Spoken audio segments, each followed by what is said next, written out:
This section of the video is about data acquisition, and it is important at this stage to establish why Catholic Protection Network and myself has a very, very different attitude to data acquisition to the traditional method.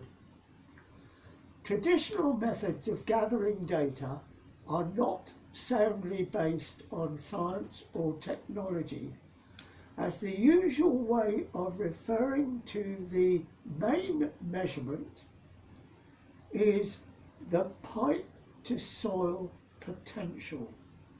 And we do not measure a potential, we measure a voltage. That is the difference between two potentials, also known as a potential difference. When we examine the measuring circuit, we find that each of these potentials is variable. The graphs that are produced are wrong. We must therefore establish a condition in which we can measure the corrosion reaction itself. To do this, we must measure the electrical current and voltage between the anode and cathode of a corrosion cell. In reality, we cannot separate the anodes and cathodes on a pipeline or structure, but we measure corrosion reactions every day when we use batteries, dry cell batteries. These are corrosion cells, and we not only measure them, but we have our instrument. All computers are constantly measuring the corrosion reaction in the corrosion cells that are the batteries that provide the energy for the computers. Because of this requirement, I invented the Alexander cell. Right.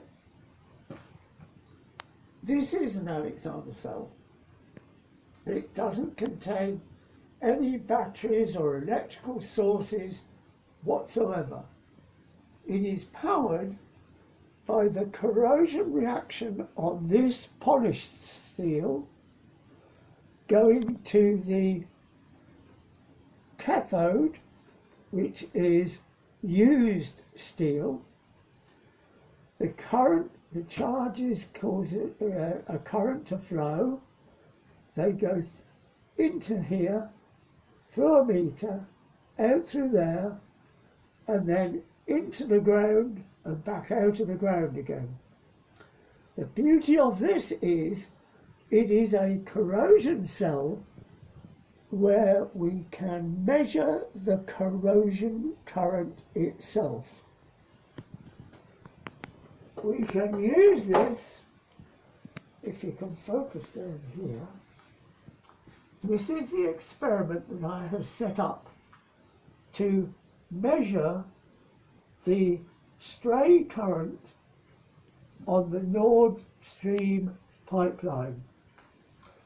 In order to make these measurements, we use these electrodes, which are copper, this is copper wire, in a saturated solution of copper sulfate in here, and it's connected through a carbon contact to the sea, or the ground, which is represented by that yellow cloth here. Okay, that goes up through here into this meter, which measures the voltage, comes back down here and is connected to the other side of the circuit, which is the ground bed which feeds electrical charges into the whole of this area. Those charges come from the transformer rectifier. They come out of the red terminal, through here, into the ground. Under here there is a steel grounding system where the charges can get into the whole of this, which will be filled with water, and the charges go in there and come out of here to the meter and out of there to the transformer rectifier. So that's the circuit that we have, and as you can see, there is an Alexander cell here which is actually connected to an oscilloscope which is over there, and that measures the corrosion current in the Alexander cell. I will go through the stages of this later on, but that explains how we acquire proper data which we get direct from the meters. We don't sort of produce a graph and say, oh yeah, well we think at this level, we think at that level. This is all real data. So I think that's all for this section. How long was that?